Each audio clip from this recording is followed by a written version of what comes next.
ॐ सहना भवतु सहनौ भुनक्तु सह वीर्यङ्करवावहै तेजस्विनावधीतमस्तु मा विद्विषावहै। ॐ शान्ति शान्ति शान्तिः। हरिः ॐ श्रीगुरुभ्यो नमः। हरिः ॐ।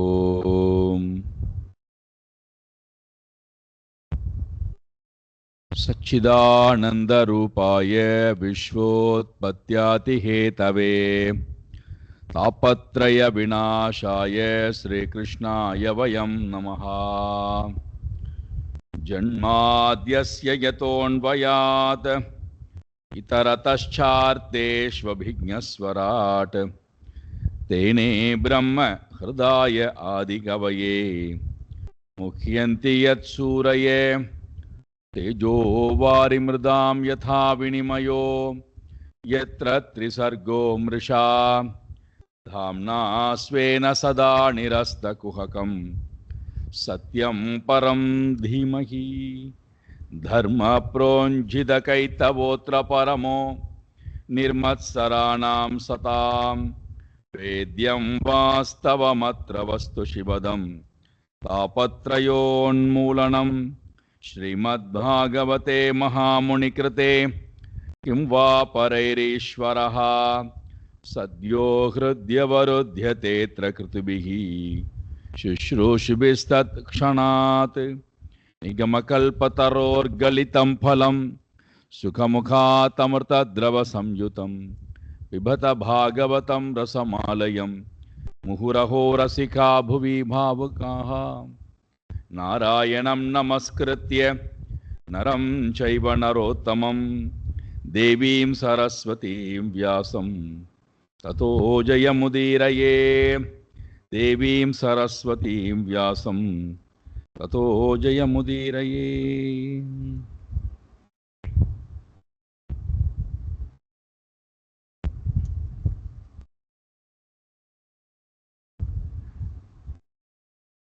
भूमि वायु आकाशम जलम अग्नि चंद्रन सूर्यन माडपुरा मலைப்பாம்பு சமுத்திரம் விளக்கு வெட்டுப்பூச்சி தேனி யானை தேனெடுப்பவன் இதுவரை பார்த்திருக்கிறோம். நேற்றைய தினம் முடிக்கும்போது மானையும் எடுத்துக்கொண்டோம். மானின் மூலமாக நான் கற்றுக்கொண்டது என்ன? கிராமிய கீதம் ந ஸ்ருணுயாத் யதேர் வனச்சர க்வசித் சிக்ஷேதே ஹரிநாத் ஹரிநாத் பத்தான் மிருகயோர் கீத மோகிதாத். வனச்சரஹா யதி, வனத்திலே சஞ்சாரம் செய்யக்கூடிய யதிகள் சந்நியாசிகள், சந்நியாச பாவம் உடையவர்கள்.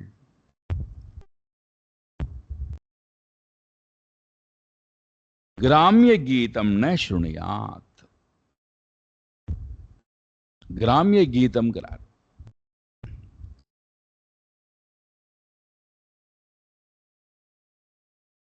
கிராமத்து ஜனங்களுடைய என்றால் உலகத்தில் இருக்கக்கூடிய வாழ்ந்து கொண்டிருக்கக்கூடிய மக்களுடைய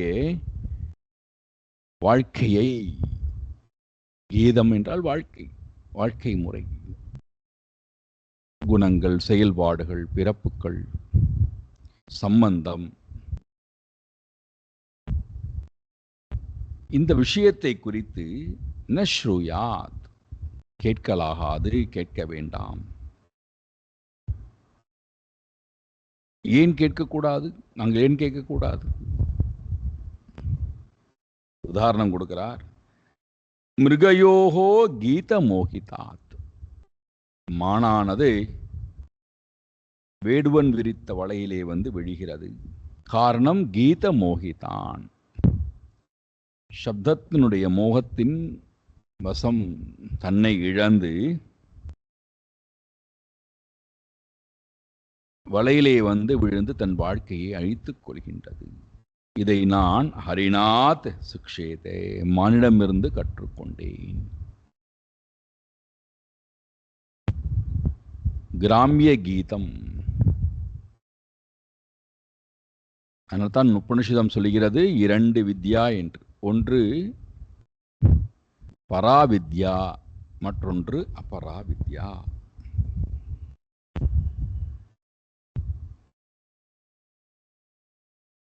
பிரம்மனை தவிர்த்து பேசப்படுகின்ற அனைத்துமே அபராவித்யா தான். நேற்றையே பார்த்தோம். ஒன்று லௌகீக வித்யா, மற்றொன்று லௌகீக சப்தம், மற்றொன்று பிரம்ம சப்தம், வேத சப்தம். வேத சப்தத்தையும் விடணும்னு கடைசியில் முடிச்சோம்.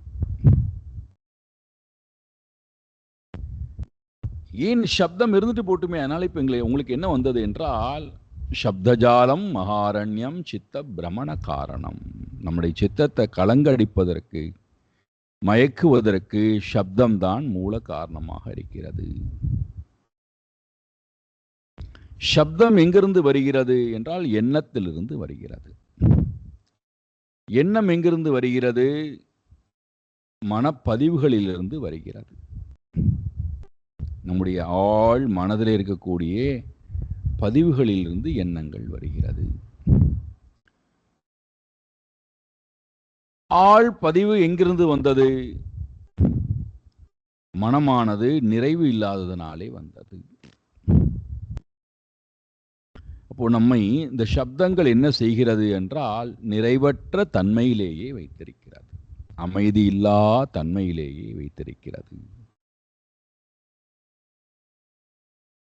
அது எந்த சப்தமானா இருக்கட்டும், லௌகீக சப்தமாக இருந்தாலும் சரி, அல்லது வேத சப்தமாக இருந்தாலும் சரி, நம்ம எப்பொழுதுமே அது அமைதியற்ற தன்மையிலேயே வைத்திருக்கும். அது மட்டுமல்ல, அந்த சப்தம் நம்மை பொருள்களை நோக்கி ஓட வைக்கும்.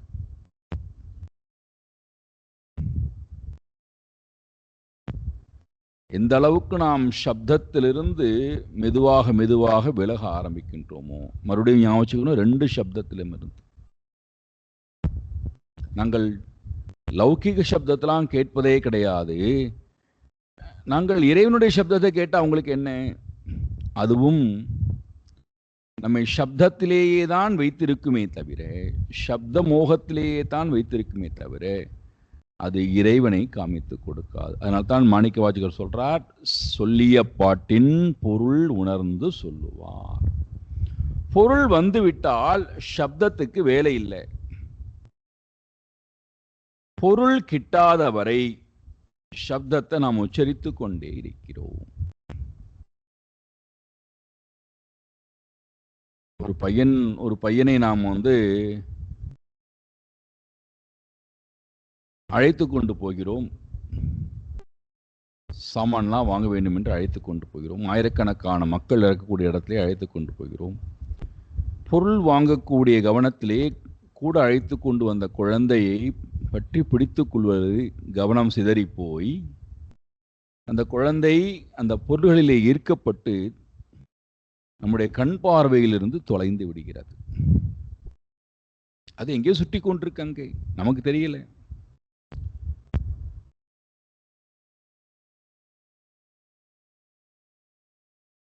நாமும் தேடிக்கொண்டே இருக்கிறோம். பிறகு நேர போய் அந்த கடையில் இருக்கக்கூடியவர்கிட்ட சொல்லி, உரிமையாளர்கிட்ட சொல்லி, என் குழந்தை இப்படியெல்லாம் சட்டை போட்டிருப்பான், இந்த வண்ணத்திலே இருப்பான், இந்த குணத்துடன் இருப்பான், இந்த உயரத்துடன் இருப்பான், அவனுடைய பெயர் இது, அவனை பெயரை சொல்லி அழைத்து கொண்டு என்னை பிடித்து கொடுங்கள். இந்த குழந்தையினுடைய பெயரை சொல்லி உச்சரித்து, தாய் இருக்கக்கூடிய இடத்திலே அந்த குழந்தையை வரவழைத்து, அதுவரைக்கும் அந்த குழந்தையினுடைய பெயர் உச்சரிக்கப்படுகிறது. எப்பொழுது அந்த குழந்தை கிடைத்து விட்டானோ பெயர் நின்று விடுகிறது. சப்தம் பொருளை காட்டாத வரை சப்தம் உச்சரித்து கொண்டே இருப்போம். என்ன அர்த்தம்? மனம் அடங்கலைன்னு அர்த்தம். மனம் பிதற்றிக்கொண்டே இருக்கு. அது வேத கோஷங்களாக இருந்தாலும் சரி, நாம கீர்த்தனங்களாக இருந்தாலும் சரி,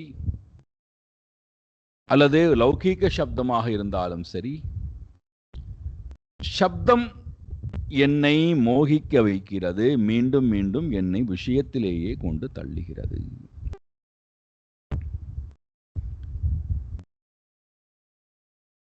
அப்ப இது வேண்டாம்னா என்ன பண்ணுவது? இவருங்க சன்னியாசிக்கு இந்த லட்சணத்தை கொடுக்கிறார். அவன் இந்த சப்தத்தை கேட்காமல் இருக்கட்டும். இந்த சப்தங்களை எதையும் அவன் கேட்க வேண்டாம். நாங்களோ கிரகஸ்தர்கள், எங்கள்கிட்ட எதுக்கு சொல்லிக் கொண்டிருக்கிறீர்கள்? நாங்கள் இதெல்லாம் கேட்காம எப்படி வாழ முடியும்? நாங்க வேண்டாம் என்று சொன்னாலும் எங்கள்கிட்ட தேடி இந்த விஷயத்தை குடிக்கிறார்கள். நாங்கள் எப்படி இதை கேட்காமல் இருப்பது? நாங்கள் எதை பின்பற்றுவது?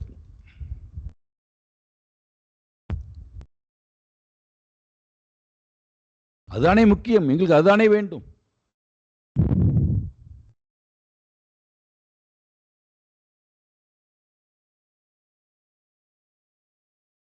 லௌகீக சப்தத்தை நாம் நுகர வேண்டும், கேட்க வேண்டும் என்று ஆசைப்படுவதே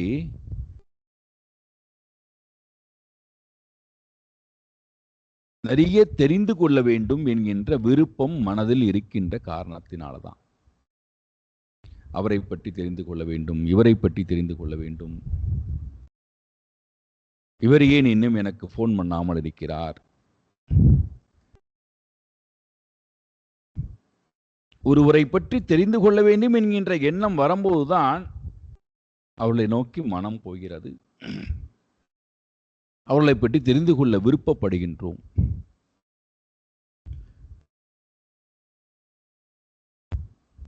ஏன் அடுத்தவர்களை பற்றி தெரிந்து கொள்ள வேண்டும் என்கின்ற விருப்பம்?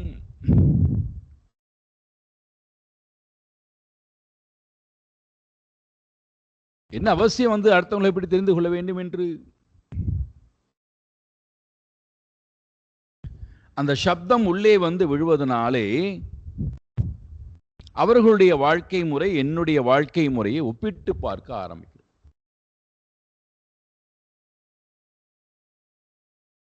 உடனே எடை போட ஆரம்பிக்கின்றோம். மனதிலே அளவுகோல் எடுக்க ஆரம்பிக்கிறோம். அவர்களுடைய வாழ்க்கை முறையோட என்னுடைய வாழ்க்கை முறை எவ்வளவோ மேம்பாடு உடையது, நான் மேம்பாடு உடையவன். இவர்கள் என்ன வாழ்க்கை வாழ்கிறார்கள்? வெறும் வேஷம், வெறும் ஏமாற்று வேலை. நான் பார் எவ்வளவு அழகாக வாழ்கிறேன் பார்.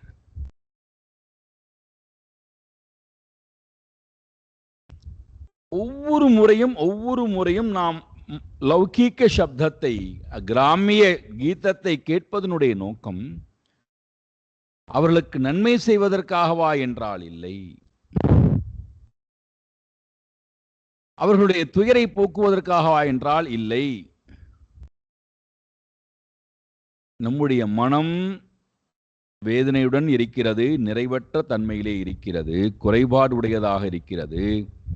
அப்போ அடுத்தவர்களுடைய அந்த வாழ்க்கை முறையை நம்ம ஒப்பிட்டு வைத்துக்கொண்டு அவர்களை விட நான் எவ்வளவோ மேம்பாடு உடையவன். அப்போ அந்த மனம் கொஞ்சம் ஆறுதல் அடைவதாக இருக்கு. ஒருவேளை என்னை விட அவர்கள் எல்லா வகையிலும் மேம்பாடு உடையவர்களாக இருந்து விட்டார்கள் என்று சொல்லிவிட்டால் அவர்களை நிந்தனை செய்ய ஆரம்பித்தல், அவர்களுடைய நற்பண்புகளை எல்லாம் கலங்க அடித்தல், குற்றம் கண்டுபிடித்தல், அவர்களை விரோதியாக பாவித்தல், விரோதியாக நடத்துதல், அவர்களோட சேராமை, அவர்களை பற்றின விஷயத்தையே கேட்காமை, அவளை கண்டால் வெகு தூரம் ஓடுவது. காரணம், என்னை விட மேம்பாடு உடையவனா இருக்கிறானே, அவன் எப்படி இருக்கலாம்? எல்லா வகையிலும் நாம் எங்க நிற்கிறோம் அப்படின்னா மனக்குறைபாடு உடைய இடத்திலேயே நிற்கின்றோம். வெறுப்பு நிறைந்த மனதோடையே இருக்கின்றோம். அதை சரி செய்ய வேண்டும், அதிலிருந்து விடுபட வேண்டும் என்ற முயற்சி என்பது இல்லை. மாறாக இந்த கிராமிய விஷயங்களையே, லௌகீக விஷயங்களையே, மற்றவர்களை குறித்த விஷயங்களையே கேட்பதிலேயே மனம் ரொம்ப ரொம்ப ரொம்ப ஆர்வம் கொண்டதாக இருக்கிறது.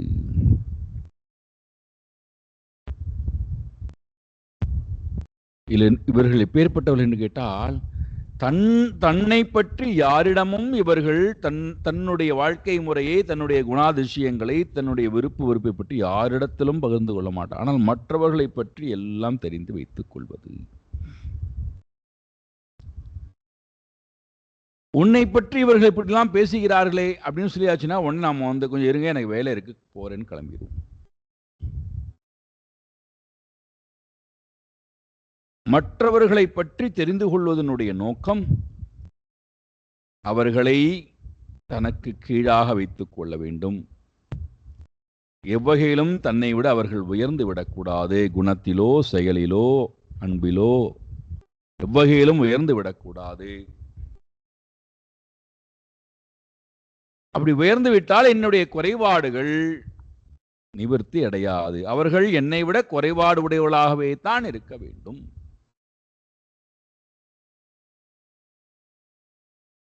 அப்ப இது முதல் காரணம். ஏன் நாம் லௌகீக சப்தங்களை அல்லது கிராமிய சப்தங்களை கேட்க ஆசைப்படுகிறோம்? அது கூட பிறந்தவளாக இருந்தாலும் சரி, அது நம் மூலமாக வந்த விஷயமாக இருந்தாலும் சரி, அல்லது அப்பா அம்மா அந்த உறவு முறைகளாக இருந்தாலும் சரி, அல்லது சம்பந்தி உறவு முறையாக இருந்தாலும் சரி, அல்லது நண்பர்கள் வட்டமாக எல்லாம், அல்லது நாட்டை பற்றியாக இருந்தால் ஏன் தெரிந்து கொள்ள இவ்வளவு ஆர்வம்?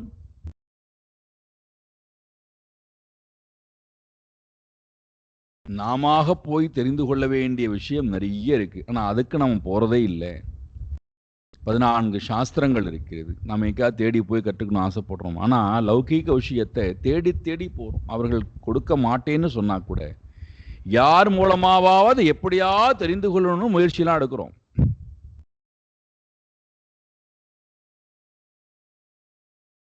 என்ன காரணம்? மனதில் இருக்கக்கூடிய அந்த விருப்பம், மன நிறைவற்ற தன்மையினுடைய வெளிப்பாடு.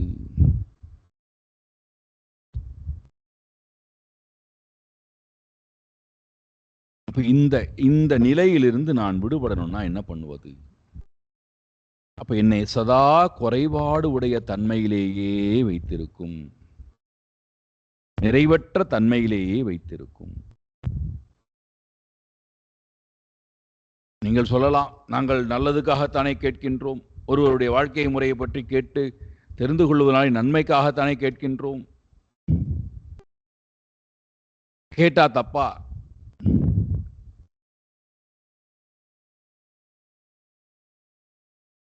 எந்த வகையிலும் நாம் மற்றவர்களுக்கு உதவுதல் என்பது அவர்களுடைய மனம் விருப்பப்படாமல், அவர்கள் மாற வேண்டும் என்கின்ற எண்ணம் இல்லாமல் நாம் எவ்வளவுதான் முயற்சி எடுத்தாலும் யாரையும் நாம் கேட்டு சொல்லுவதனாலே மாறுதல் என்பது இந்த உலகத்தில் நடக்கவே நடக்காது.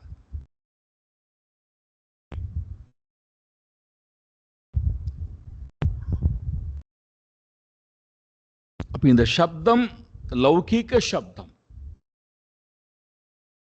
வேத சப்தத்துக்கு அப்புறம் வருவோம். முதல் லௌகிக சப்தம் எடுத்துப்போம். ஏன் நான் லௌகிக சப்தத்தை இவ்வளவு விரும்புகிறேன் என்றால், என்னுடைய மனம் அதை தெரிந்து கொள்வதிலே அவ்வளவு விருப்பம் உடையதாக இருக்கிறது.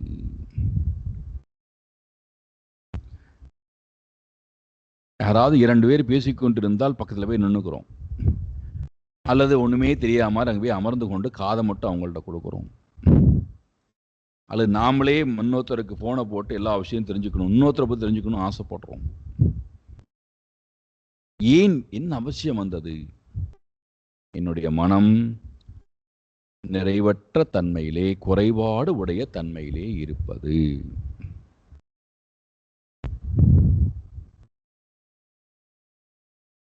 சப்தத்தினாலே நான் மனதுக்கு நிறைவை கொடுத்து விட முடியுமா என்றால், இதனால் வரைக்கும் அந்த முயற்சியா எடுத்திருக்கோம். என்ன பார்க்கிறோம்? சப்தத்தினாலே நிறைவற்ற தன்மைதான் மனதுக்கு இருக்கிறது.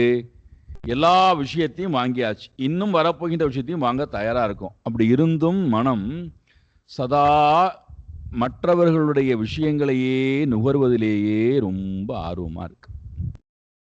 நீங்கள் இதில் மற்றவர்களுடைய சப்தம் என்றால் அதில் நீங்கள் எல்லாத்தையும் சேர்த்துக்கணும். சீரியலாக இருக்கட்டும், சினிமாவாக இருக்கட்டும், அல்லது நாம் புஸ்தகங்கள்லாம் படிக்கின்றோமே, குமுதம், கல்கி, கல்கண்டு, ஆனந்தவுடன், அதிலிருந்து வரக்கூடிய செய்திகளாக இருக்கட்டும், எல்லாம் எல்லா சப்தங்களுமே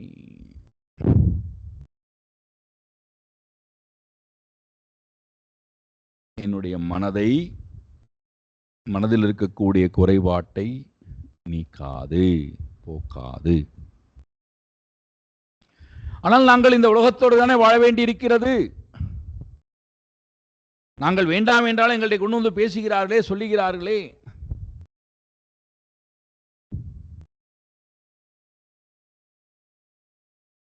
எப்படி நம்முடைய விஷயங்கள் மற்றவர்களுக்கு போகக்கூடாது என்று நாம் விரும்புகின்றோமோ, அதே போல மற்றவர்களுடைய விஷயத்தை என்னிடத்திலே பேசாதீர்கள் என்று சொல்வதற்கு நமக்கு ஏன் தைரியம் இல்லை?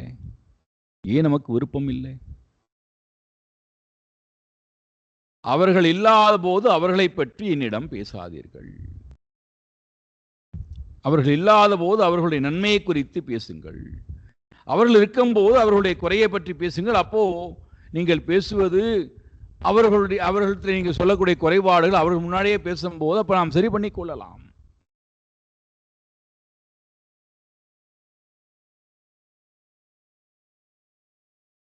ஒருவர் இல்லாத போது அவர்களை பற்றி பேசுதல். அதனால்தான் இறந்து போனதுக்கு பிறகு அவர்களை பற்றி நாம் எதுவுமே பேசுறதில்லை. இது நாம் அங்கே மட்டும்தான் கடைபிடிக்கிறோம். அந்த ஒரு நாள் மட்டும்தான் கடைபிடிக்கிறோம். அவர் எவ்வளவு கொடூரமானவராக இருந்தால் கூட இறந்து போயிட்டான்னு சொல்லியாச்சுனாலே நம்ம எல்லாத்தையும் மறந்துடுறோம். எவ்வளோ நல்லது பண்ணார் தெரியுமாங்கிற ஒன்றும் பண்ணல, ஆனால் ஏதோ ஒன்று சொல்லிக்கிறோம். தேடி தேடி கண்டுபிடிச்சி அதை பண்ணார் இதை பண்ணார்னு நம்ம சொல்கிறோம். ஏன்னா இல்லை, இப்போ அதை அன்றாட வாழ்க்கையிலேயே ஒருவன் என் முன்னாடி இல்லை என்றால் அவனை பற்றி பேசுவதை நான் நிறுத்தி கொள்ளுதல். அவனை பற்றி கேட்காமல், மற்றவர்கள் அவனை பற்றி சொல்லக்கூடியதையும் கேட்காமை.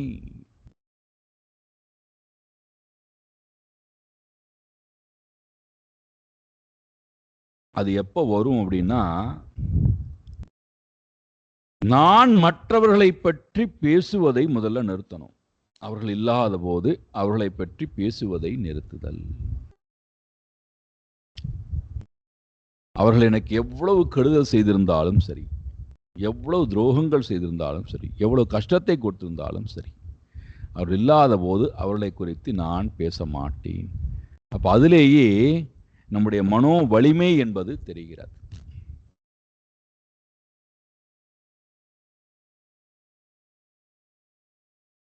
எப்பொழுது நான் மற்றவர்களை குறித்து பேச மாட்டேன் என்று சொல்லிவிட்டேனோ, அவர்களை குறித்தும் நான் கேட்க விருப்பப்படவில்லை. என்னிடம் பேச வேண்டாம்.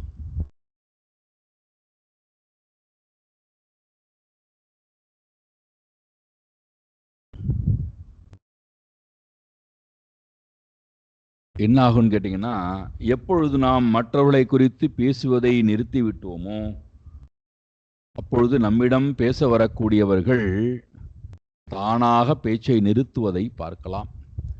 அப்படியே பேச வந்தாலும் கூட இவர்கள்ட்ட பேசினால் இவர்கள் மூஞ்சி கடித்த மாதிரி சொல்லிவிடுவார்கள். என்னிடத்திலே மேற்றவர்களை பற்றி பேசாருன்னு சொல்லிவிடுவார். ஆகையினாலே பேசுவதை நிறுத்திக் கொள்வார்கள். அவர்களும் நிறுத்திக் கொள்வார்கள். அதையும் மீறி பேச வந்தால் அப்போ நாம் சொல்லாம், எனக்கு பிடிக்காது, நீங்கள் பேச வேண்டாம்.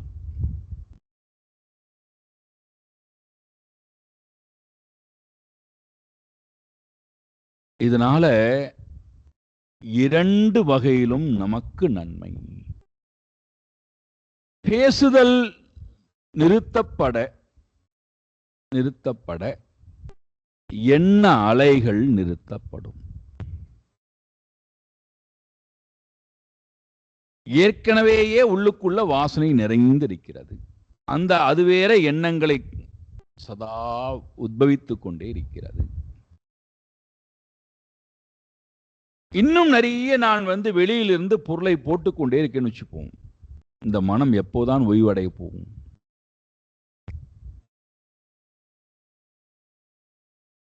பையன் பேசவே மாட்டேங்கிறான், பொண்ணு பேசவே மாட்டேன்னு சொல்லுகிறாள். அவர்கள் எப்படி இருக்கிறார்களோ தெரியவில்லை. பேசி ஒரு வாரம் ஆகிவிட்டது, 2 நாள் ஆகிவிட்டது, 3 நாள் ஆகிவிட்டது. 1 மாதமாகிவிட்டது, 1 வருடமாகிவிட்டது, பேச்சையே காணோம். அவர்கள் பேசாதனால உனக்கு என்ன வந்தது?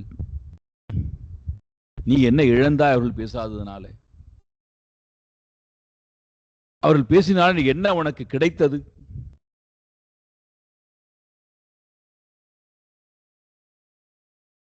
உங்களுக்கு தெரியாது சுவாமிஜி, எங்க வாழ்க்கை முறையெல்லாம் நீங்கெல்லாம் கல்யாணம் பண்ணி குழந்தை குட்டி பெற்றிருந்தா உங்களுக்கு தெரியும். எவ்வளவு பரிதவிக்கிறோம் தெரியுமா? எவ்வளவு மனம் இயங்குகிறது தெரியுமா? வேதனை உடையதா இருக்கு தெரியுமா?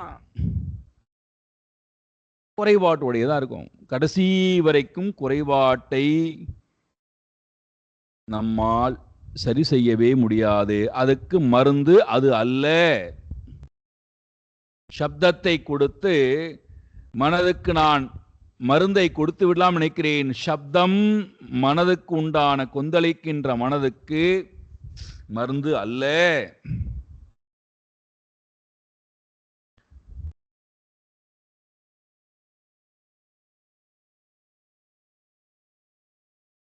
இது தெரிந்தும் நாம் திரும்ப திரும்ப எப்படி மானானது சப்தத்துக்குள்ளே போய் விழுந்து இறந்து போகிறதோ, மீண்டும் மீண்டும் சப்தத்துக்குள்ளேயே போகிறேன். சப்தத்துக்குள்ளேயே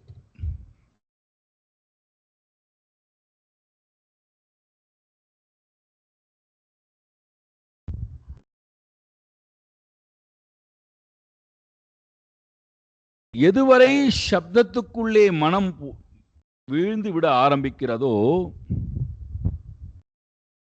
சப்தத்துக்கு அடிமையாகி போன மனம் எவ்வளவு வேகமாக நாளும் ஆயுளும் ஆரோக்கியமும் எவ்வளவு வேகமாக நம்முடைய உடம்புல இருக்கக்கூடிய சக்தியும் மனதில் இருக்கக்கூடிய சக்தியும் அறிவில் இருக்கக்கூடிய சக்தியும் வேகமாக அபகரிக்கப்படுகின்றது என்பது நமக்கு தெரியாமலேயே நடக்கின்ற உண்மை. நீங்கள் வேணா முயற்சி பண்ணி பாருங்கள். ஒரு நாள் ஒரு மணி நேரம் யாரையாவது உங்களுக்கு மற்றவர்களை பற்றியே விஷயத்தை எல்லாம் சேகரித்து அதை அடுத்தவர்களிடத்திலே விளம்பிக் கொண்டிருக்கக்கூடியவர்கள் இருப்பார்கள் அல்லவா நம்ம குடும்பத்தில். அக்காவா இருக்கலாம், தங்கையா இருக்கலாம், அண்ணனாக இருக்கலாம், யாராவது ஒருத்தர். அவர்களுக்கு அதான் வேலை. காலைங்க எழுந்த உடனேயே ஒவ்வொருத்தர் வீட்டுக்காக ஃபோன் பண்ணி விஷயத்தை ஃபுல்லாக சேகரித்து அதை மற்றவங்களை கொண்டு சேர்க்கணும். தன் விஷயத்தை யார்ட்டையும் சொல்லாமல் கவனமாக மறைத்துக் கொள்வார்கள், பார்த்துக் கொள்வார்கள். இப்போ அந்த மாதிரி ஒருத்தருக்கா ஃபோனை போட்டு ஒவ்வொரு விஷயத்தையா சொல்லக்கூடியவர்கள் நீங்கள் 1 மணி நேரம் காதை கொடுக்கணும். அதன் பிறகு அதுக்கு முன்னாடி வரைக்கும் நாம் எப்படி இருந்தோம், அதற்கு பிறகு எப்படி இருக்கிறோம் என்று பார்த்தா தலைவலி வந்திருக்கும், நெஞ்சு வலி வந்திருக்கும், மனது அவ்வளவு சலனப்பட்டிருக்கும். மனதிலே அமைதியான தன்மை போய் கோபமும் வெறுப்பும் நிலையற்ற தன்மையும், உடல் ஆரோக்கியமா இருந்திருக்கும். அந்த 1 மணி நேரத்துக்கு பிறகு உடலானது சோர்வடைந்து போகின்ற தன்மை, பசி இல்லாமல் போகின்ற தன்மை, தூக்கம் தொலைந்து போகின்ற தன்மை.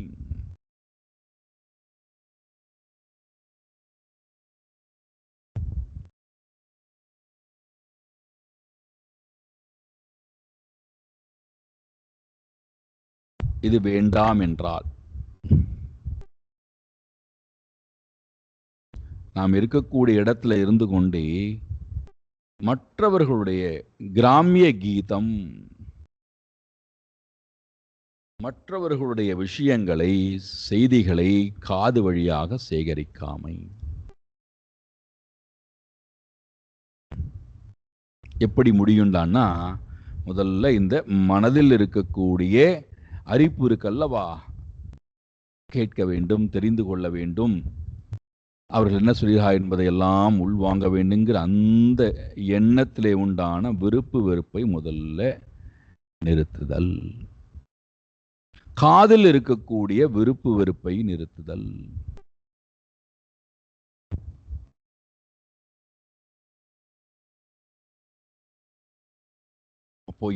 அப்போ என்ன செய்தால் அது நடக்கும்டான்னா, பகவான் கீதையில சொல்றார், விவிக்த தேசா. தனிமையான இடத்திலே, மனிதர்களுடைய கூட்டம் இல்லாத இடத்திலே இருந்து பழகுதல். நம்ம கூட்டத்தோட இருந்து பழகிய சப்தத்தெல்லாம் நுகரணும்னு நினைக்கிறோம் அல்லவா? ஒரு நாள் எவ்வளவு மணி நேரம் என்னால் எந்த கிராமிய சப்தமும் இல்லாமல், யாருடைய தொடர்பும் இல்லாமல் என்னால் எவ்வளவு மணி நேரம் என்னுடன் இருக்க முடிகிறது? எந்த சப்தமும் இல்லாமல், லௌகிக்க சப்தம் எதுவுமே இல்லாமல், வீட்டுக்குள்ளேயே எந்த சப்தமும் இருக்கக்கூடாது. என் வீடு, நான் தனிமையா இருக்கேன், நான் டிவி பார்த்து கொண்டே இருக்கிறேன், உங்களுக்கு என்ன வந்தது? நான் பாட்டு கேட்டு கொண்டே இருக்கிறேன், உங்களுக்கு என்ன வந்தது? எனக்கு பிடித்த பாட்டை கேட்கிறேன், உங்களுக்கு என்ன வந்தது? ஒன்றும் இருக்கக்கூடாது. எந்த சப்தமும் இல்லாமல் என்னால் என்னுடன் இருக்கணும்.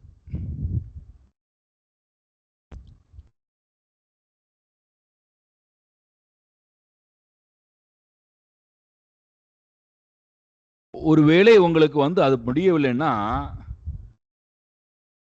2 காதிலும் பஞ்சை வைத்து அடைத்துக் கொள்ளுங்கள். ஆரம்ப காலகட்டத்தில் என்னையும் மீறி சப்தம் உள்ளே விழுது. நான் என்ன பண்றேன்? 2 காதிலும் சப்தம் பஞ்சை வச்சு அடைச்சுக்கணும். வீட்டுக்குள்ளே இருக்கும்போது 2 காதிலையும் பஞ்சை வச்சு அடைச்சுக்கணும். கண்களை மூடிக்கொண்டு எவ்வளவு நேரம் என்னால் எந்த சப்தத்துடனும் சேராமை, மெதுவாக பிராணனை பார்க்க பழகுதல், பிராணனுடைய ஓட்டத்தை பார்க்க பழகு.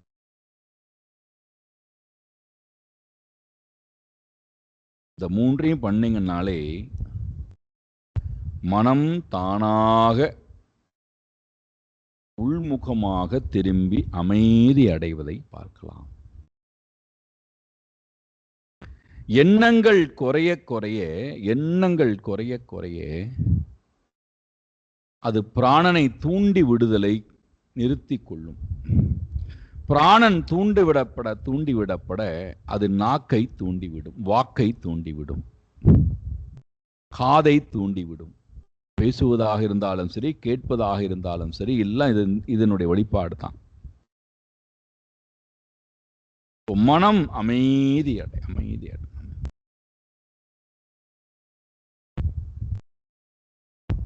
இது ஒரு நாள் அல்ல, 2 நாள் அல்ல, தினந்தோறும் மெதுவாக செய்ய வேண்டிய ஒரு சாதனம்.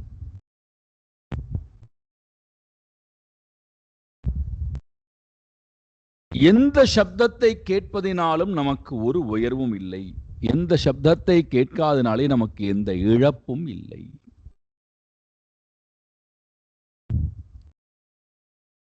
நாம் நினைச்சுக்கிறோம் சப்தத்தை கேட்கலன்னா நம்ம இந்த சமூகத்தை விட்டே ஒதுக்கி வைத்து விடுவார்களே. அவர்கள் யார் ஒதுக்குவதற்கு? நானே ஒதுங்கிக் கொள்கிறேன்.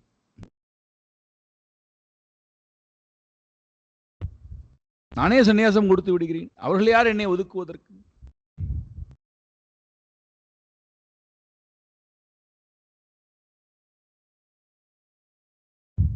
அப்போ முதல் நிலையிலே எவ்வளவு மணி நேரம் என்னால் காதனுடைய தொடர்பு இல்லாமல், சப்தத்தினுடைய தொடர்பு இல்லாமல், பேச்சினுடைய தொடர்பு இல்லாமல், பிராணசக்தி உந்து சக்தியினுடைய தொடர்பு இல்லாமல் மன அமைதியுடன் என்னுடன் என்னால் இருக்க முடிகிறது.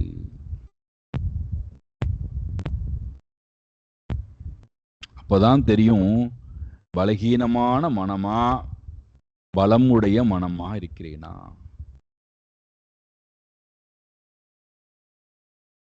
நம்மால ஏன் மனிதர்கள் இல்லாத இடத்துக்கு போய் இருக்க முடியறதில்லை?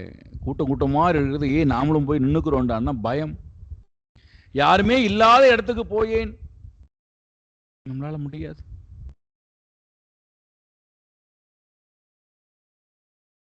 பலகீனமான மனதால் முடியாது.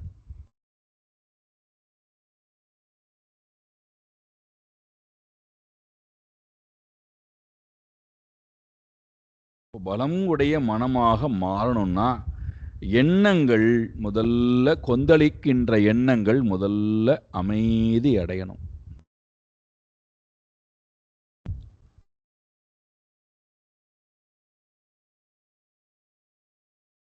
பாருங்கள், நம்முடைய நாட்டுக்காக தன்னுடைய வாழ்க்கையவே தியாகம் செய்த எத்தனை நல்ல உள்ளங்கள். வ.உ. சிதம்பரம் பிள்ளையாக இருக்கட்டும், சுப்பிரமணிய சிவாவாக இருக்கட்டும், தில்லையாடி வள்ளியம்மையாக இருக்கட்டும், சுப்பிரமணிய பாரதியாக இருக்கட்டும், திருப்பூர் குமரனாக இருக்கட்டும், இவர்கள் நம்ம வாஞ்சிநாதனாக இருக்கட்டும், இவரெல்லாம் தமிழ்நாட்டில் இருந்தவர்கள்.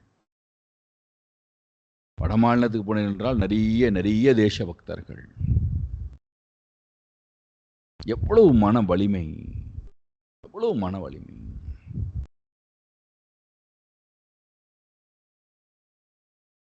மருதுபாண்டியர்கள் என்ன என்ன என்ன எப்பேற்பட்ட மருதுபாண்டிய சகோதரர்கள், என்ன பலம் மனதுக்கு. எப்படி அவர்களுக்கு இந்த மன வலிமை வந்தது? அவர்களுக்கு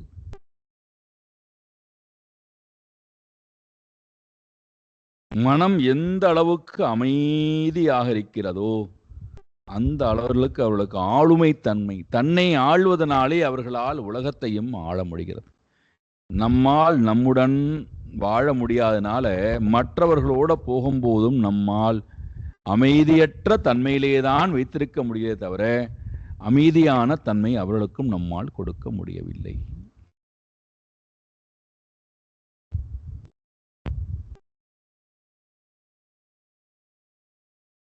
அப்ப இந்த சப்தம், கிராமிய சப்தத்திலே போய் மானை போன்று மயங்கி விடாதே. இப்ப மான் சப்தத்தை கேட்டு மயங்கி போய் தன் இனத்தை விட்டு பிரிந்து வருகிறது. எங்கே போகிறோம் என்று தெரியவில்லை, ஆடிக்கொண்டே வருகிறது. யார் தன்னை அழைக்கிறார் என்று தெரியவில்லை, எதற்காக அழைக்கிறார் என்று தெரியவில்லை, எங்கே போய் நம்முடைய வாழ்க்கை முடிய போகிறது தெரியவில்லை, துவங்க போகிறதா முடிய போகிறதா தெரியவில்லை.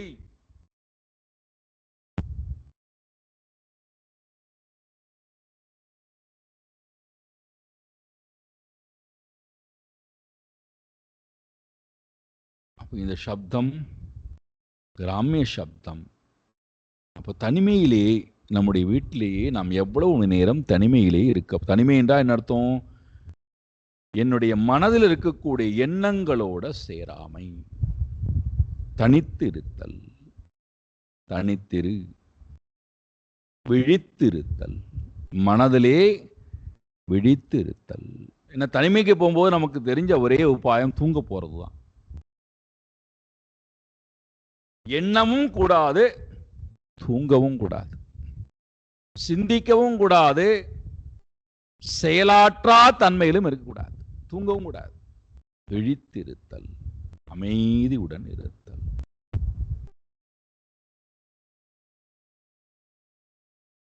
இதனால என்ன லாபம் அப்படின்னா, கிராமிய சப்தத்தை நாம் கேட்காததுனால மனது அமைதி அடைந்து விடுகிறது, மனம் தூய்மை அடைந்து விடுகிறது, மனம் பலமுடைய மனமாக இருக்கு, மனதில் இருக்கக்கூடிய விருப்பு வெறுப்புகள் நீங்கி இருக்கு. இப்போ இந்த மனதில் நான் இப்போ என்ன பண்ணுறேன், நல்ல சப்தத்தை கொஞ்சம் கொடுக்குறேன். ஒருவேளை என்னால் இதிலேயே தொடர்ந்து இருக்க முடிந்தால் நல்லது, இல்லைன்னா என்ன பண்ணுறது, மறுபடியும் அங்கே மனம் ஓடுவதை போல இருந்தால் அப்போதான் நான் என்ன பண்ணுறேன், இந்த நல்ல சப்தத்தை மனதுக்கு கொஞ்சம் கொடுக்கிறேன்.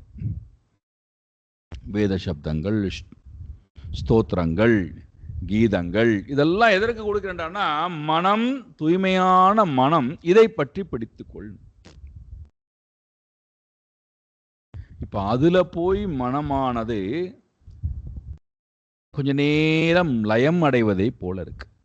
இப்ப அதுலயும் நமக்கு விருப்பு வெறுப்பு வந்து விடுகிறது. இந்த சப்தம் தான் எனக்கு பிடித்தமான சப்தம், இந்த கீதம் தான் எனக்கு பிடித்தமான கீதம், இந்த தேவதையினுடைய ஸ்லோகம் தான் எனக்கு ரொம்ப ரொம்ப பிரீத்தியானது. நான் மற்ற தேவதையை பற்றின ஸ்லோகம்லாம் சொல்ல மாட்டேன், பாட மாட்டேன், கேட்க மாட்டேன். இந்த காலகட்டத்திலே சப்தத்தை கேட்க மாட்டேன், பேச மாட்டேன், உச்சரிக்க மாட்டேன். இவர்கள் பாடினால் எனக்கு பிடிக்காது, இவர்கள் பாடக்கூடியெல்லாம் அபஸ்வரமாக இருக்கிறது.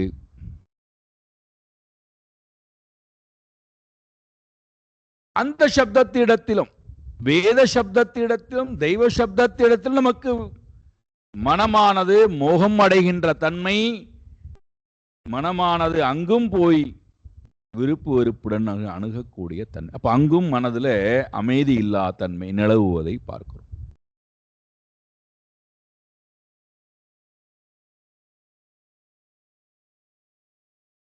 இந்த சப்தம் வேண்டான்னு அந்த சப்தத்தை இட்டு நிரப்பினா, இப்ப அந்த சப்தமானது நமக்கு ரொம்ப வேதனையை கொடுப்பதோ மட்டுமல்லாமல் நம்முடைய அகங்காரத்தை அதிகப்படுத்தக்கூடியதாகவும் இருக்கிறது. எனக்கு தெரியாத சப்தமா, நான் கேட்காத சப்தமா, நான் பாடாத சப்தமா, நான் உச்சரிக்காத ஸ்லோகங்களா, இவர்கள் என்ன உச்சரிக்கிறார்கள்? என்னை போல யார் ஸ்லோகம் சொல்வார்கள்? என்னை போல யார் பேசுவார்கள்? என்னை போல யார் பாடுவார்கள்?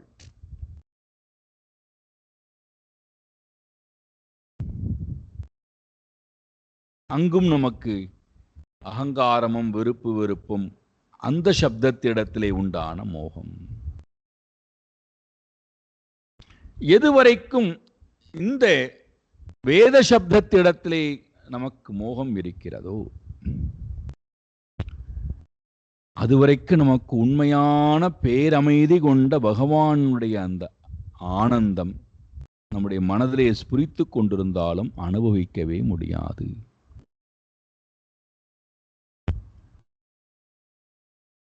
ஒரு படம் கூட வந்தது அல்லவா, பானபத்ரன் ஒருத்தர் பாடுறார், ஒரு பெரிய பாகவதர், எனக்கு மீந்தி யாரு பாடுவார்கள், இந்த உலகத்திலே எனக்கு மீந்தி யாராவது பாடக்கூடியவன் இருந்தால் கூட்டிக் கொண்டு வார்கள், அவன் தோர்த்து விட்டால் எனக்கு அடிமையாக வேண்டும். எல்லாம் கதைகள்லாம் பார்க்கிறோம் அல்லவா. சப்தத்திலே அபிமானம், ஏதோ 4 விஷயத்தை கற்று வைத்துக் கொண்டு அதுல அந்த சப்தத்திடத்திலே போய் மனமானது மோகித்து போகின்ற தன்மை. அதனால்தான் இறைவனிடத்திலே இந்த மனம் போகும்போது வெற்று காகிதமாக புனிதமான வெள்ளை துணி எப்படி இருக்கும் அந்த மனதுடன் போக வேண்டும். அங்க ஒன்றும் இருக்கக்கூடாது, எனக்கு எதுவுமே தெரியும் என்கின்ற எண்ணம், எனக்கு ஒன்றுமே தெரியாது.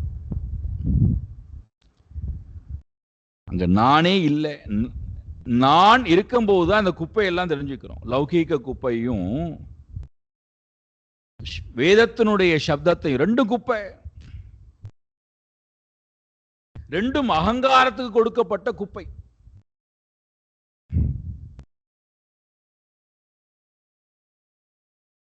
நாம் நினைச்சுக்கிறோம், ஆஹா நாங்கள் விஷ்ணு சஹஸ்ரநாமம் சொல்லுகிறோம், லலிதா சஹஸ்ரநாமம் சொல்லுகிறோம், கந்தர் அலங்காரம் பாடுகிறோம், கந்தர் அனுபூதி பாடுகிறோம், திருப்புகள் சொல்லுகின்றோம், தேவாரம் பாடுகிறோம், நாராயணியம் படிக்கின்றோம், கீதங்கள் பாடுகின்றோம். எவ்வளவு புனிதமான ஆத்மா! எல்லாம் அகங்காரத்துக்கு. அஜ்ஞானத்துடன் கூடியிருக்கக்கூடிய அகங்காரத்திற்கு நாம் கொடுக்கக்கூடிய தீனி. இது எதுவுமே தேவையில்லை, இந்த குப்பை எதுவுமே தேவையில்லை. இறைவனின்பால் மனம் போய் முழுமையாக அனுபவிக்க ஆரம்பித்தால் இந்த சப்தத்திடத்திலே போய் நான் மயங்கி விட வேண்டிய அவசியம் கிடையாது.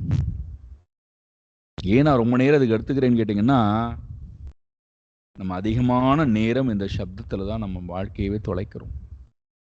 அது லௌகீக சப்தமா இருந்தாலும் சரி, வேத சப்தமாக இருந்தாலும் சரி.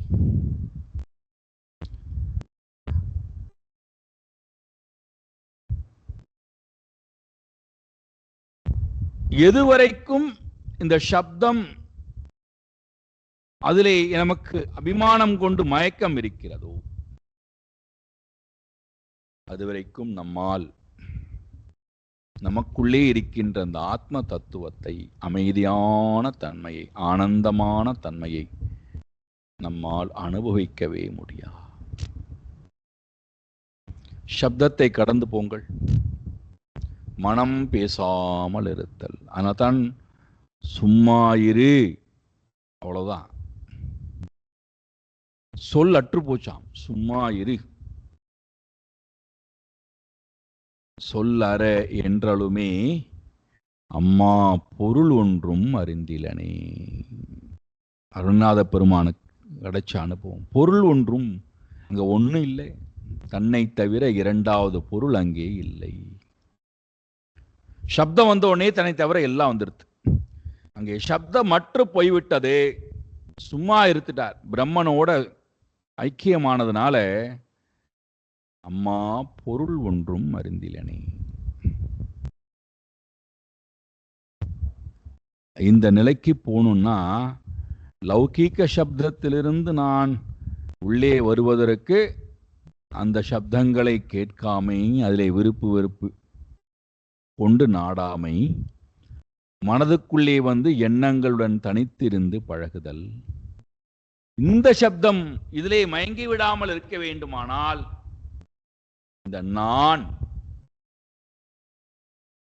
இந்த நானை கொண்டு போய் நான் இல்லாத அந்த பேர் ஒளியிடத்திலே கொண்டு போய் வைத்தல். நானோட இருக்கிற வரைக்கும் பேரானந்தத்தை அனுபவிப்பது கடினம். நான் போகணும். நான் தான் சப்தமாகவும் பொருளாகவும் இருக்கிறது. இந்த நானை அந்த நான்ட்ட கொண்டு போய் வச்சுட்டா அவ்வளவுதான், வேலை முடிஞ்சது. அப்போ முதல்ல தனித்திருந்து பழகுதல், இந்த நானை கொண்டு போய் சப்தமே இல்லாத நிலைக்கு என்னை கொண்டு போய் இருத்தி பழகுதல், நிதித்தியாசனம்.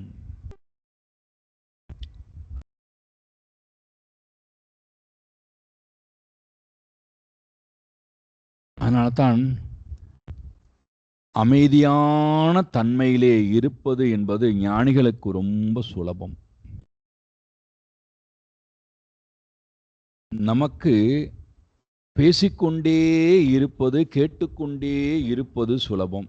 ஆனால் பேசாமல் இருத்தல், கேட்காமல் இருத்தல், மௌனமாக இருத்தல் ரொம்ப கடினமா இருக்கு.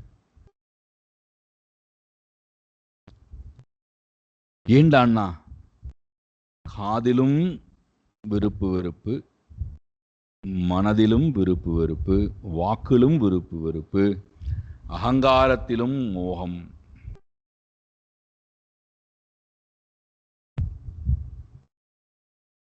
இதிலிருந்து விடுபட பசித்திரு,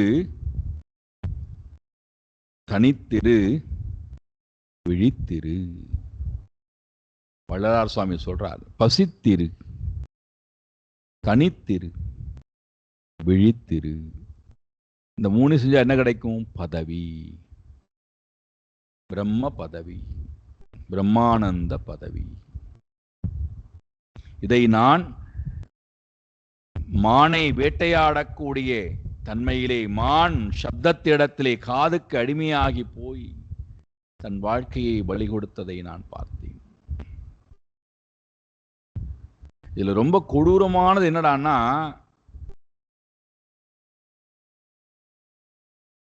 லௌகீக சப்தமானது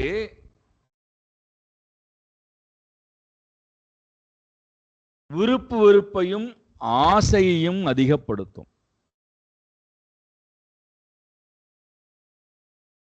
லௌகீக சப்தத்தை நுகர நுகர அது என்ன செய்கிறதுன்னா விருப்பு வெறுப்பையும் ஆசையையும் அதிகப்படுத்தும்.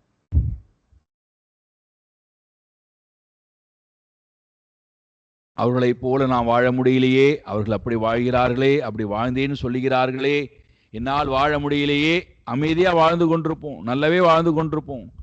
அவர்களுடைய வாழ்க்கை முறையை பார்த்து நாம் ஒழுங்கா வாழலையோங்கிற எண்ணம் வந்துடும்.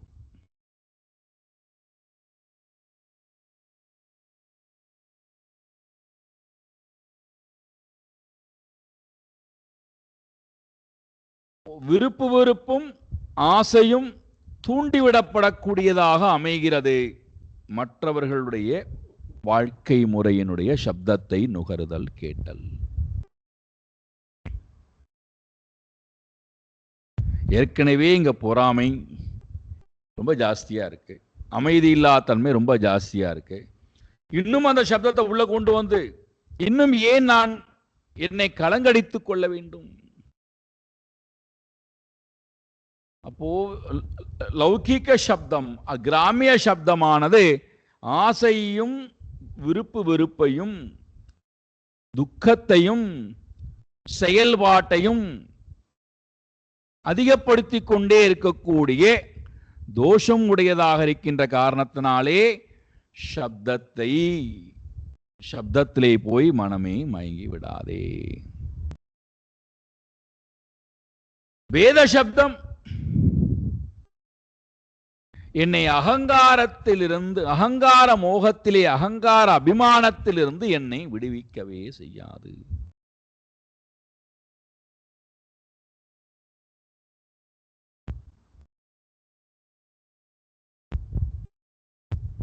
அல்லது இப்படி சொல்லணும்னா, அறியாமையிலிருந்து என்னை விடுவிக்காது. அறியாமையிலிருந்து வரக்கூடியதானே மோகம், அகங்காரம். வேத சப்தமும் அது என்ன வேணா இருக்கட்டும், நிருத்தியமாக இருக்கலாம், கீதமாக இருக்கலாம், ஸ்லோகங்களாக இருக்கலாம், எல்லாம் இருக்கட்டும்.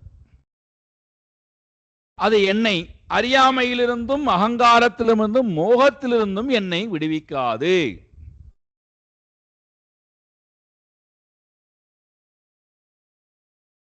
அறியாமையிலும் அகங்காரத்திலும் மோகத்திலும் என்னை வைத்திருக்கிற வரை இந்த சப்தம் என்னை பேத பாவத்துடனேயே தான் வைத்திருக்குமே தவிர நானும் இறைவனும் ஒன்றுதான் என்ற ஐக்கிய பாவத்தை கொடுக்காது, ஒன்றுபட வைக்காது.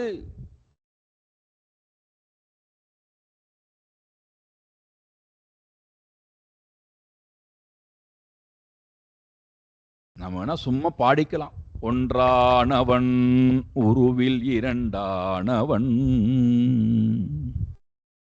சும்மா பாடிக்கலாம்.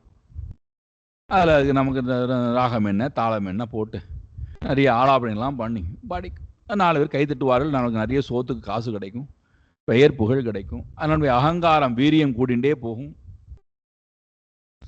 அறியாமையினுடைய தன்மை அப்படியே இருக்கும். இறைவனோட ஒன்றேன்.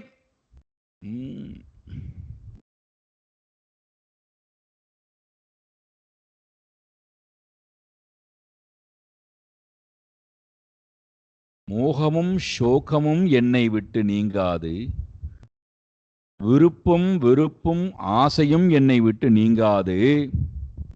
இந்த சப்தங்கள், இந்த 2 விதமான சப்தங்களும் இந்த தோஷத்தை கொடுக்கின்ற காரணத்தினாலே மானை போல நான் மடிந்து விட வரவில்லை. சப்தத்துக்கு அடிமையாகி போய் அதிலிருந்து நான் விடுபட வந்திருக்கிறேன்.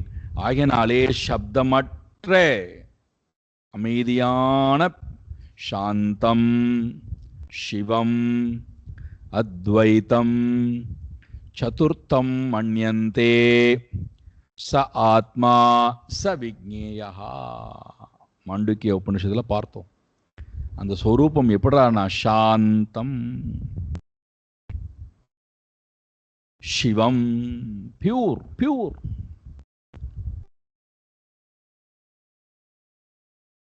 அத்வைத்தம் இருமை என்பது இல்லாதது. சதுர்த்தம் 3 குணங்களையும் கடந்திருப்பது, 3 அவஸ்தைகளை கடந்திருப்பது, 3 சப்தங்களை கடந்திருப்பது, 3 சரீரத்தை கடந்திருப்பது, 3 அபிமானியை கடந்திருப்பது. சாந்தம் சிவம் அத்வைத்தம் சதுர்த்தம் மன்யந்தே. யாரவர்? ச ஆத்மா, அவன்தான் நான்.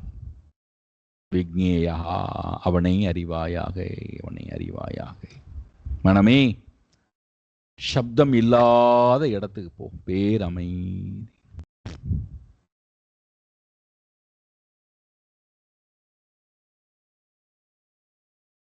இது மானிடத்திலிருந்து நான் தெரிந்து கொண்ட விஷயம். எனக்கு மான் குருவாக இருந்து சப்தத்துக்கு அடிமையாகி விடாதேப்பா, சப்தம் உன்னை மகாரண்யம் சித்த பிரமண காரணம். அது உன்னை பெரிய ஆரண்யத்திலே கொண்டு தள்ளி உன்னை மோகிக்க வைத்துவிடும். அதிலே போய் விழுந்து விடாதே. அடுத்த குரு மீனை எடுத்துக்கொள்கிறார். ஜிஹ்வாயாதி பிரமாதின்யா ஜனோ ரச விமோகிதா மிருத்யு மிருச்சத் யசத் திருதிஹி மீனஸ்தோ படிஷைர்யதா.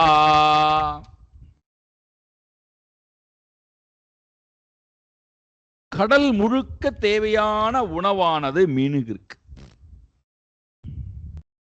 ஆனால் இந்த மீன் என்ன பண்ணுகிறது? எங்க இருந்தாவது ஒரு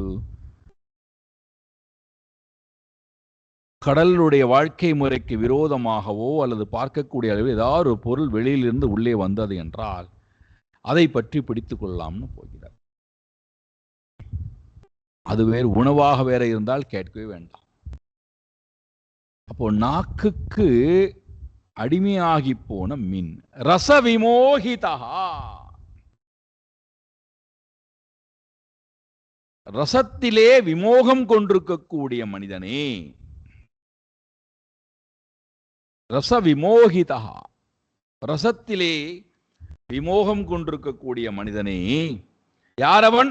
அசத் புத்திஹி, உண்மை அறியாத புத்தி உடையவனாக இருக்கின்ற ஜனாகா மனிதன். அதி பிரமாதின்யா ஜிஹ்வயாது பட்டிஷைஹி. அதி பிரமாதின்யா, மிகவும் துன்பத்தை கொடுக்கக்கூடிய, கலங்கடிக்கக்கூடிய தன்மை படைத்த ஜிஹ்வாயா, நாக்கினால் தனக்குத்தானே கெடுதலை தேடிக்கொள்கின்றான், தனக்குத்தானே ஈரப்பை தேடிக்கொள்கிறான். யாரை போல? மீன யதா மிருத்யும் ருச்சதி. மீனஹா, மீனானது எப்படி தூண்டிலை போடுகிறான், அதிலே புழுவை வைக்கிறான் அல்லது ஒரு சோற்றை வைக்கிறான். அந்த மீன் அந்த புழு சாப்பிடுவதற்காக வருகிறது அல்லது அந்த அரிசியை சாப்பிடுவதற்காக வருகிறது. தன் வாழ்க்கையை அந்த தூண்டில் இருக்கக்கூடிய அந்த ஊக்கிடத்திலே தன்னுடைய நாக்கு பட்ட உடனே அவன் சுண்டி இழுக்கிறான். அந்த நாக்கானது அந்த ஊக்குக்குள்ளே மாட்டிக்கொண்டு உயிரோட ஜலத்திலிருந்து வெளியிலே வருகிறது. அதன் பிறகு உங்களுக்கு தெரியும் எவ்வளவு துடியொடித்து தன் வாழ்க்கையை பலி கொடுக்கிறது. ரசஜிஹ்வாயாம் ரசமோகிதாயாம், ரசத்திலே மோகம் கொண்டிருக்கக்கூடிய ஜீவனே, உன் வாழ்க்கையை நாக்கின் மூலமாக ஏன் அழித்துக் கொள்கின்றாய்? இந்த வாழ்க்கை முறையை நான் வாழ வேண்டாம் என்று மீனிடத்திலிருந்து கற்றுக்கொண்டேன் அப்படின்னு சொல்றார். ரொம்ப விரிவாக சாயங்காலம் பார்ப்போம். ஓம் பூர்ணமதః பூர்ணமிதம் பூர்ணாத் பூர்ணமுதச்யதே பூர்ணஸ்ய பூர்ணமாதாய பூர்ணமேவாவசிஷ்யதே. ஓம் சாந்தி சாந்தி சாந்தி. ஹரி ஓம் ஸ்ரீ குருभ्यो நமः. ஹரி ஓம்.